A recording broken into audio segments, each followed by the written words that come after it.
Hello दोस्तों, हमने लिया है 30 डेज का लाइव ट्रेडिंग चैलेंज, जिसमें कि हम अपने 20,000 कैपिटल को 30 दिन के अंदर 2 लाख में कन्वर्ट करने का हमने टारगेट रखा है। और आज हमारे चैलेंज का डे 14वां दिन है। तो आज की इस वीडियो का सबसे पहला टॉपिक यही रहने वाला है कि आज हमने क्या ट्रेड किया, क्या उसमें प्रॉफिट हुआ एंड क्या लॉस हुआ। सेकंड, उसके बाद हम जानेंगे जो हमने ट्रेड लिया था या जो ट्रेड प्लान किया था उसके पीछे का लॉजिक क्या था। तो वीडियो इंटरेस्टिंग प्लस इन्फॉर्मेटिव दोनों ही होने वाला है। तो मेक श्योर आप वीडियो को लाइक कर देंगे और चैनल को सब्सक्राइब कर लेंगे ऐसी ट्रेडिंग से रिलेटेड और भी वीडियो देखने के लिए। बाकी अगर आप भी हमारे साथ इस चैनल में पार्टिसिपेट करने के लिए इंटरेस्टेड हो तो मैंने वीडियो के डिस्क्रिप्शन में जो इंडिया डेल्टा एक्सचेंज का लिंक दे रखा है, वहां पे जाके आप अपना अकाउंट बना सकते हो और क्रिप्टो में ट्रेड कर सकते हो। अगर आप लिंक के थ्रू अकाउंट ओपन करते हो तो आपका ये फायदा हो जाएगा, आपकी जो ट्रेडिंग फीस है उस पर आपको लाइफ टाइम के लिए 10% का डिस्काउंट मिल जाएगा। तो चलिए बिना किसी देरी के वीडियो को स्टार्ट करते हैं। अभी हम आ चुके हैं अपने लैपटॉप की स्क्रीन पर और ये हमने एनालिसिस किया है। सबसे पहले मैं आपको अपडेट करा देता हूँ कि आज के दिन में हमने टेलीग्राम पर क्या अपडेट किया था। ठीक है, तो मैं आपको दिखा देता हूँ लाइव ही यहाँ पर। तो ये हमारा टेलीग्राम है और आज का मैं निकाल लेता हूँ, ये रहा आज का। तो हमने सबसे पहले 8 बजे मैंने लेवल दिए थे, 4 आवर का टाइम फ्रेम का सपोर्ट रेजिस्टेंस दिया था, आप देख सकते हो। देन उसके बाद जो है 1 आवर के टाइम फ्रेम पर BTC का सपोर्ट रेजिस्टेंस दिया था।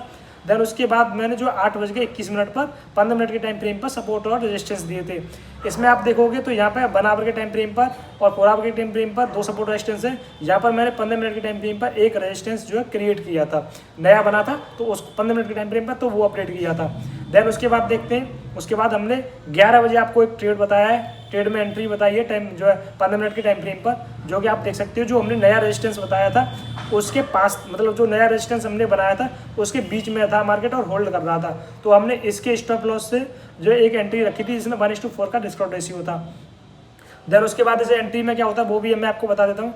11 बजे एंट्री हुई थी, ठीक है, टाइम फ्रेम पर मैंने आपको बताया था। BTC में एंट्री टाइम फ्रेम ये आई थिंक इसका क्या है, ये BT, अच्छा ये इथेरियम का है, ये वाला इथेरियम का ट्रेड बन रहा था इसमें हमारा 15 मिनट के टाइम फ्रेम पर। ओके, और ये वाला BTC का टाइम फ्रेम था। ये दोनों 11 बजे के ट्रेड एक साथ बने थे हमारे, ठीक है, दोनों में मैंने अपडेट किया था।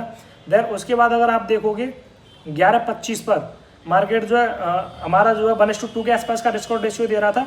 तो मैंने बोला था आप जो कॉस्ट टू कॉस्ट अपने जो है SL को टिल कर सकते हो, Ethereum till your SL cost to cost. Okay, तो मैंने यहाँ ये अपडेट कर दिया था आपको। देन BTC में भी मैंने जब यहाँ 25 मिनट पर 1 मिनट बाद BTC में भी आपको 1:2 के आसपास का डिस्काउंट रेशियो मिल रहा था। मैंने बोल दिया था यहाँ पर जो है BTC टिल योर जो है SL अपना कॉस्ट टू कॉस्ट। तो इस तरह से हमने प्लान किया था। उसके बाद जो है ये मार्केट यहीं से जो रिवर्स कर गया था। तो इसमें हमारा ना, अगर आपने बुक किया होगा तो ठीक है, नहीं किया होगा तो आपका कॉस्ट टू कॉस्ट गया होगा, दोनों ट्रेड में प्रॉफिट, वरना आपको जो है 1:2 के आसपास का मिल रहा था। इसमें हमारा टारगेट था 1:4 के आसपास का, दोनों में टारगेट था। तो ये अपडेट रहा है हमारा अभी तक का। तो अभी मैंने बराबर का टाइम फ्रेम लगा लिया और बड़ा कर लिया चार्ट को। तो अब बात करते हैं, देखो ये हमारे कल का मैं आपको बताने वाला था कि कल जब हमने एनालाइज किया था तो मार्केट में लगभग 7:30 बज रहे थे ना। तो आपका ये वाला ये यहाँ पर कहीं चल रहा था मार्केट, यहाँ कहीं मार्केट चल रहा था। तो एनालिसिस करने के बाद मेरा ट्रेड प्लान हुआ था, यहाँ पर मैं आपको दिखा देता हूँ। ये जो डोजी कैंडल बनी थी 15 मिनट के टाइम फ्रेम पर क्लोज हो गई थी, 15 मिनट के टाइम पे चल रही थी आई थिंक, है ना। तो मैंने 5 मिनट पे जाके आई थिंक इसको एंट्री में इसमें एंट्री बनी है, तो वो मैंने की है, मैं आपको दिखा देता हूँ। यहाँ मैंने ट्रेड किया था, ये वाला है, सॉरी, यहाँ पर ये नेगेटिव प्राइसेशन दिखाता है, ये वाला मुझे, ये डोजी कैंडल, ठीक है। तो यहाँ पर मैंने रिटेस्टमेंट में इस वाले कैंडल में जो एंट्री करी थी यहाँ पर, और स्टॉप लॉस रख दिया था मैंने, ये जो हाई है इसके थोड़े ऊपर बफर देके मैंने स्टॉप लॉस ये रख दिया था, ठीक है। तो देन उसके बाद जैसे ही मैंने एंट्री की थी मार्केट ऊपर गया, यहाँ पर होल्ड किया, देन फिर से मुझे प्रॉफिट में आया। तो ये मेरे लिए देखो, यहाँ पर अगर ये सेटअप नहीं बना था तो ये सेटअप बन गया था मेरे लिए, नेगेटिव प्राइस बढ़िया बन गया था 5 मिनट के टाइम फ्रेम पर। तो ये मैंने फिर SL अपना यहीं कहीं रखा था, मैंने टारगेट आ जाएगा, चांस थे यहाँ से मुझे 60-70% चांस थे कि मेरा जो टारगेट आ जाएगा। बट मार्केट ने क्या किया, यहाँ पर जो है सेलर को तो जो है इन्वाइट किया ही किया। देन उसके बाद पूरा जो है फिर बायर को यहाँ पर जो है यहाँ से बाइंग दिखाई और बायर को इनवाइट किया। बायर को इनवाइट करके इसने फिर से यहाँ ट्रैप बना के जब सेलिंग दिखाई है, देन फिर से जो हमारा सेटअप यहाँ बनना था वो यहाँ पर बना है। तो मेरी एंट्री यहाँ हुई थी और मेरा SL इस वाले कैंडल में चला गया था, ठीक है, इस वाले कैंडल में मेरा चला गया था SL। और देन उसके बाद मार्केट ने जो हमने प्रेडिक्ट किया था वो चीज़ यहाँ पर बनी थी। तो ये मैं ट्रेड कैप्चर नहीं कर पाया, बट हमारा प्लान था इस चीज़ को, ठीक है। तो इसमें मेरा कितना SL गया है पहले वो दिखा देता हूँ मैं, ठीक है। तो इसमें मैं आपको दिखा देता हूँ, कल देखो मेरी एंट्री बनी है, यहाँ पर आपको दिख जाएगा। ये 27 अक्टूबर 10:16 पर मेरी 16:17 पर एंट्री हुई है, ठीक है, 17 मिनट मान लेते हैं, 10:17 पर एंट्री हुई है और 11:09 जो है 9 पे एग्जिट हुआ है, ठीक है। डॉलर की बात, $2 का हमारा इसमें लॉस हुआ है और $1.5 के आसपास की $1.5 के आसपास की फीस लगी, तो लगभग $3-3.5 का हमारा कल का लॉस रहा है। क्वांटिटी देख सकते हो, मैंने 10 क्वांटिटी ली थी, ज़्यादा क्वांटिटी नहीं ली है। मैंने बोला था कि मैं रूल नियम को फॉलो करूँगा, प्रॉफिट लॉस छोटा बड़ा मुझे कोई दिक्कत नहीं है, पर मैं रूल नियम को फॉलो करूँगा जो भी चीज़ है, ठीक है। तो अभी देखोगे तो हमारा इस वाली ट्रेड में यहाँ पर आप देखोगे तो 9 बजे के आसपास का, 9:17 के आसपास का हमारी इसमें एंट्री हुई थी इस कैंडल में, और ये 10 बज के यहाँ पर जो हमारी जो एग्जिट हुआ था इस वाली कैंडल में हमारा जो स्टॉप लॉस गया था, ठीक है। देन उसके बाद फिर हमारा एक ट्रेड हो चुका है, तो हम ट्रेड नहीं कर सकते, तो ये वाले सेटअप पर फिर हम एंट्री कर नहीं पाए। वरना देखो हमने बोला था कि यहाँ कहीं जाएगा नेगेटिव प्राइजेशन दिखेगा तो हम क्या करेंगे, एंट्री लेंगे। अगर हाई रिस्क की एंट्री लेनी होती तो हम इस डोजी कैंडल के बाद ही लेते, और स्टॉप लॉस हम कहाँ का रखते, फिर हमें ये स्टॉप लॉस रखना पड़ता। यहाँ से एंट्री लेके हमारा स्टॉप लॉस ये हो जाता, ठीक है। अगर सेफ एंट्री जानी थी, सेफ एंट्री लेनी थी, तो हमें इस कैंडल के क्लोज के तुरंत बाद इस कैंडल में एंट्री लेनी थी, यहाँ पर एंट्री लेनी थी, और स्टॉप लॉस हमारा ये था, ठीक है। कोई दिक्कत नहीं, हम मान ही ले पाए, यहाँ पे भी लिया, हमारा थोड़ा ही बफर था, मतलब जो एंट्री थी मतलब उसका में थोड़ा 19-20 का अंतर था, इतना कोई दिक्कत नहीं थी, इसलिए मैंने एंट्री कर ली थी। मैंने कोई दिक्कत नहीं, ये मिस हो गया मेरे से, मैं यहाँ ले लेता हूँ। तो इस तरह से मतलब ये तो मैंने लिया ही नहीं, तो गया ही है, फिर ये तो बढ़िया चला, ये पूरा ट्रेड गया है। इसमें क्या आप देखोगे 1:4 के आसपास का आपको बढ़िया जो है रिवॉर्ड मिला है, टारगेट मिला है, और 1:5 तक ये आया है, कम से कम 1:5 तक आया है, ओके। तो ये हमारा पूरा प्लान था। तो यहाँ से देखो इसने क्या किया है, एक लो और लगाया है यहाँ से, देन उसके बाद फिर रिटेस्ट किया है पूरी रेजिस्टेंस तक, फिर नीचे आने की कोशिश की है लेकिन नीचे आया नहीं है, फिर से रेजिस्टेंस के पास ही यहाँ पर रुका है, फिर से नीचे आने की कोशिश की है लेकिन नीचे नहीं आया है। तो फिर इसने क्या किया, इसको सपोर्ट बना लिया, ठीक है। यहाँ से नीचे नहीं आया, फिर यहाँ से नीचे नहीं आया, तो सपोर्ट बना लिया। देन यहाँ से मार्केट में अच्छी खासी बाइंग आ गई है। अब ये देखोगे तो बहुत अच्छी बाइंग आ चुकी है, लगभग इतनी बाइंग आ चुकी है, और रिटेस्टमेंट और बाइंग आ चुकी है। तो यहाँ से अब ये थोड़ा बहुत रिटेस्ट करेगा, या तो फास्ट रिटेस्ट कर देगा यहाँ तक, या फिर यहीं पर टाइम वेस्ट करेगा यहाँ पर, देन ऊपर चला जाएगा। ऊपर जाना होगा तो, अगर नीचे आना होगा तो नीचे आ जाएगा। अब ये रेजिस्टेंस के पास है, ऊपर भी जाएगा तो बहुत फास्ट चला जाएगा, अगर नीचे भी आएगा तो बहुत फास्ट आ जाएगा, है ना। मैं एनालिसिस बाद में करूँगा, पहले आपको मैंने ट्रेड दिखा दिया आपको पूरा, ठीक है। कैपिटल और दिखा देता हूँ, हमारा कितना कैपिटल बचा है, और ये देख सकते हो। तो हमारा $137 बताया, $137 बचा हुआ है, $11,720 के आसपास हमारे इसमें $19 के आसपास बचे हुए, ठीक है। ये हमारा पीएनएल हो गया, तो ये हमारे लिए मेन रेजिस्टेंस हो गया, ठीक है। डाउन ट्रेंड में मार्केट 4 आवर के टाइम फ्रेम पर ये रिटेस्ट, मतलब डाउन एक इम्पल्सिव वेव बनी थी, देन उसके बाद ये करेक्ट किया था थोड़ा बहुत, देन इम्पल्सिव वेव बनी थी, और एक करेक्टिव वेव है अभी के लिए हमारे। अगर पूरे टाइम 4 आवर के टाइम फ्रेम पर देखा जाए तो हमारे लिए करेक्टिव वेव है अभी के लिए, ठीक है। यहाँ तक ये करेक्टिव वेव है, पूरी की पूरी एक करेक्टिव वेव मानेंगे 4 आवर के टाइम फ्रेम पर। और सपोर्ट की बात करें तो ये हमारे लिए जो 4 आवर के टाइम फ्रेम पर एक यहाँ से ट्रेन लाइन का सपोर्ट भी आपको दिख रहा है, और मेन सपोर्ट हमारे लिए यही है, ठीक है। तो ये अपना 4 आवर के टाइम फ्रेम का हो गया। और अब बात करते हैं 1 आवर के टाइम फ्रेम पर, ठीक है। वही चीज़ें मैं आपको फिर एक बार रिपीट करा रहा हूँ। ये हमारे लिए मेन रेजिस्टेंस है, और करेक्टिव वेव चल रही है, मतलब इम्पल्सिव वेव चल रही है डाउन ट्रेंड की 4 आवर के टाइम फ्रेम पर। तो ये हमारे लिए रेजिस्टेंस है, यहाँ हम सेलिंग करना जो प्रेफर करेंगे।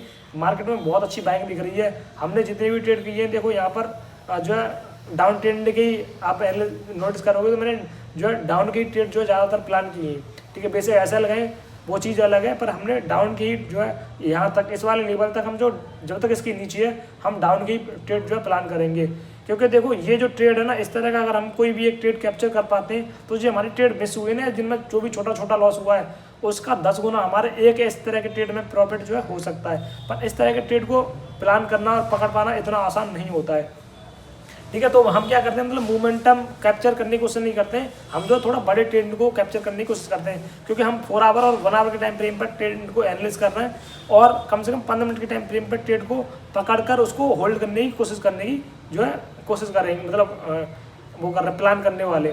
तो ये हमारी रेजिस्टेंस है, जाहिर सी बात है हम सेलिंग का प्लान करेंगे, यहाँ पर बाइंग का भी कर सकते हैं। अगर हमें ऐसा स्ट्रक्चर दिख रहा है छोटे टाइम फ्रेम पर तो स्केल पे छोटा मोटा ट्रेड हम प्लान कर सकते हैं, ना कि बहुत ज़्यादा बड़े टारगेट के लिए जाएंगे। इसके नीचे है तब तक, इसके ऊपर चला गया तो फिर कर लेंगे, फिर हम बाइंग के लिए हो जाएंगे, फिर हमारा नेगेटिव का ट्रेड जो है, लेकिन प्रॉपर ब्रेकआउट दे, गुड ब्रेकआउट देकर रिटेस्ट करके ऊपर जाए तब। ऐसा नहीं फेक ब्रेकआउट दिया देन उसके बाद नीचे आ जाए फटाक से, जैसे कि यहाँ पे इसने ब्रेकआउट दिया बहुत अच्छा, लेकिन रिटेस्ट करके दोबारा से ब्रेकआउट नहीं दिया तो गुड ब्रेकआउट नहीं हुआ एक ही बार में। और यहाँ कहीं रुकाने कोई प्राइजेशन नहीं बनाया, इसने डायरेक्ट ब्रेकआउट किया तो एक साथ ही डायरेक्ट सेलिंग भी आ गई उसी तरह से। तो इस तरह का ब्रेकआउट नहीं चाहिए हमें। जैसे यहाँ पर ब्रेकआउट दिया, इसने गुड ब्रेकआउट दिया है, सस्टेन किया है, ऊपर गया है, रिटेस्ट किया देन ऊपर गया है, तो इस तरह का ब्रेकआउट चाहिए। तो इस तरह का हमें ब्रेकआउट चाहिए इस वाले लेवल का, तब हम जाके बाइंग करेंगे, ना कि फेक ब्रेकआउट चाहिए, ठीक है। तो इस तरह का हमारा प्लान रहने वाला है। और अगर 1 घंटे के टाइम फ्रेम पे देखोगे तो इसको हम सपोर्ट एज ए कंसीडर नहीं कर सकते। 15 मिनट के टाइम फ्रेम पे मैं इसको सपोर्ट कंसीडर करने वाला हूँ, 1 घंटे के टाइम फ्रेम पे नहीं। इसको थोड़ा बहुत सपोर्ट मान सकता हूँ, ठीक है। यहाँ तक रिसर्च करने आया तो इसको थोड़ा बहुत मैं 50% मान सकता हूँ, ये सपोर्ट का काम कर सकता है, वरना मेरे लिए यही सपोर्ट रहने वाला है 1 आवर के टाइम फ्रेम पर। उस हिसाब से मैं ट्रेड अपना प्लान करूँगा। अच्छा, अब आ जाते हैं 15 मिनट के टाइम फ्रेम पर, जहाँ पे हमारा मोस्ट ऑफ द ट्रेड बनेगा और हम जो है एंट्री करने की उसमें कोशिश करेंगे। तो 15 मिनट के टाइम फ्रेम पे देखेंगे तो ये हमारे लिए रेजिस्टेंस है और सपोर्ट है। अब प्राइस एक्शन देख लेते हैं किस तरह का बनना है 15 मिनट के टाइम फ्रेम पर। पूरा impulsive wave, then corrective wave, है ना। उसके बाद इम्पल्सिव वेव बननी चाहिए, इम्पल्सिव वेव नहीं बनी, उसके बाद यहाँ से करेक्टिव वेव बन गई। तो ये हमारे लिए क्या हो गया, इम्पल्सिव वेव हो गई और फिर करेक्टिव वेव, फिर इम्पल्सिव वेव, तो ये नेगेटिव हो गया यहाँ पर, ठीक है। देन उसके बाद इम्पल्सिव वेव।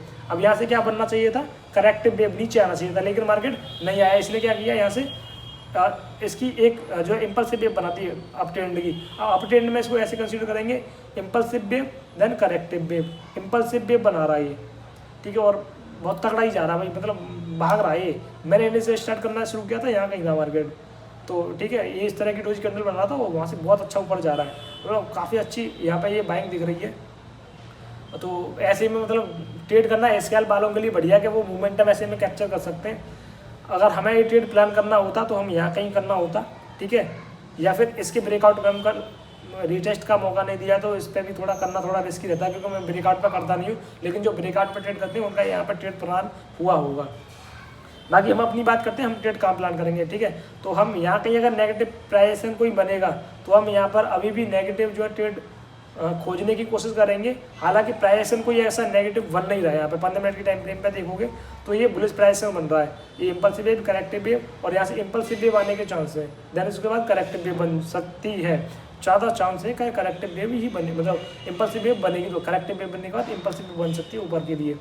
तो यहाँ पर लेकिन अगर 1 घंटे के टाइम फ्रेम पर अगर नेगेटिव प्राइस दिखता है तब हम प्लान करेंगे, 15 मिनट के टाइम फ्रेम पर नहीं। 1 घंटे के टाइम फ्रेम पर नेगेटिव प्राइस दिखता है या कोई स्पाइक वगैरह डोजी वगैरह बनाता है, कुछ इस तरह का दोबारा से यहाँ पर जो है नेगेटिव प्राइस बनाता है, तो भी हम ट्रेड यहाँ पे प्लान कर लेंगे, क्योंकि ये इम्पल्सिव वेव होगी पूरी की पूरी। जैसे यहाँ पे इम्पल्सिव वेव आई है, सेम यहाँ पे ये इम्पल्सिव वेव होगी। जैसे यहाँ पे ये बाइंग आई थी, सेम बाइंग आई है। जैसे यहाँ से सेलिंग आई है, स्लो स्लो स्लो स्लो दोबारा से स्लो स्लो सेलिंग आ सकती है, इस तरह से सेलिंग भी आ सकती है दोबारा से। तो यहाँ पे नेगेटिव प्राइस दिखेगा तो हम एक ट्रेड प्लान करेंगे अभी भी नेगेटिव का, क्योंकि इम्पल्सिव वेव तो बन चुकी है, ठीक है। स्टॉप लॉस मिलेगा और नेगेटिव प्राइस बनेगा, तो एक करेक्टिव वेव तो होगी, तो करेक्टिव वेव पे अगर एंट्री करेंगे। और दूसरी बात, हमारा जो है यहाँ पर रेजिस्टेंस भी है बना, वो 4 आवर का और 1 आवर का, तो रेजिस्टेंस पे सेल करना भी बढ़िया है। तो हम इसलिए यहाँ प्लान कर रहे हैं, वरना अप ट्रेंड में होता सपोर्ट के आसपास होता तो हम यहाँ पर जो डाउन ट्रेंड का ट्रेड प्लान नहीं करते, तो फिर हम अप ट्रेंड का ही करते। अभी हम यहाँ पर ऐसे अप ट्रेंड में डाउन ट्रेंड क्यों, मतलब डाउन ट्रेंड जो है डाउन का ट्रेड क्यों, शॉर्ट क्यों प्लान कर रहे हैं, बिकॉज हमारे रेजिस्टेंस के पास है, बस यही लॉजिक है। क्योंकि हमारा 2 ही सिस्टम है, या तो हम सपोर्ट रेजिस्टेंस पर ट्रेड करते हैं, या फिर जो है हमारा जो है ट्रैप जो होते हैं, सपोर्ट रेजिस्टेंस पर जो ट्रैप सिस्टम बनता है उस पर ट्रेड करते हैं। 2 ही सिस्टम, 2 ही हमारे सेटअप है, उस पर ट्रेड करते हैं। तो ये हमारा आज का प्लान होने वाला है। और आज का मैंने आपको अपना प्रॉफिट एंड वीडियो जो है लॉस दिखाया, ये आज का नहीं था, और एक्चुअली कल के दिन का था। कल के दिन हमने एनालिस किया था 7-8 बजे, जैसे अभी भी 8 बज रहे हैं, तो 8 बजे के पास एनालिस किया था, तब तक मैंने कोई ट्रेड नहीं किया था। जैसे आज भी अभी मैंने कोई ट्रेड नहीं किया है। अगर आज का ट्रेड मैं अब रात में 8 बजे से 12 बजे तक करता हूँ तो वो चीज़ हम कल देखेंगे, या दिन में करता हूँ तो कल का कल में आपको कल दिन में मिल जाएगा। तो इस तरह से हम प्लान करते हैं। तो ये था आज का वीडियो, और मैं ट्रांसपेरेंट आपको सारी चीज़ें दिखाता हूँ, अपना जो भी प्रॉफिट होता है, जो भी लॉस होता है। मेरे लगातार लॉस होंगे, मैं लगातार लॉस दिखाऊंगा। मैं ये नहीं कहूँगा कि नहीं साहब मुझे यूट्यूब पे आके देखो, है ना, मैं आपका प्रॉफिट करवा दूंगा, लॉस करवा दूंगा, कुछ नहीं भाई। ट्रांसपेरेंट है, जो चीज़ें सीखता हूँ, जो मेरी साइकोलॉजी है, जो चीज़ सोचता हूँ, वो चीज़ें आपको बताता हूँ। जो गलतियाँ मैं अपने ट्रेड लेके कर रहा हूँ, या अपना ट्रेड जो है पैसा लूज करके कर रहा हूँ, वो आप मुझसे सीख सकते हो। और या फिर बनाऊंगा, या जो भी जैसे हमने बताया कि मंथ एंड में मैं इसको कैपिटल को 1 लाख भी कर दूंगा। अभी भी मुझे कॉन्फिडेंस है, 2 लाख भी कर सकता हूँ, 2 लाख प्लस भी कर सकता हूँ, और ये 10,000 भी रह सकता है, 5,000 भी रह सकता है, 20,000 भी रह सकता है, 40,000 भी रह सकता है।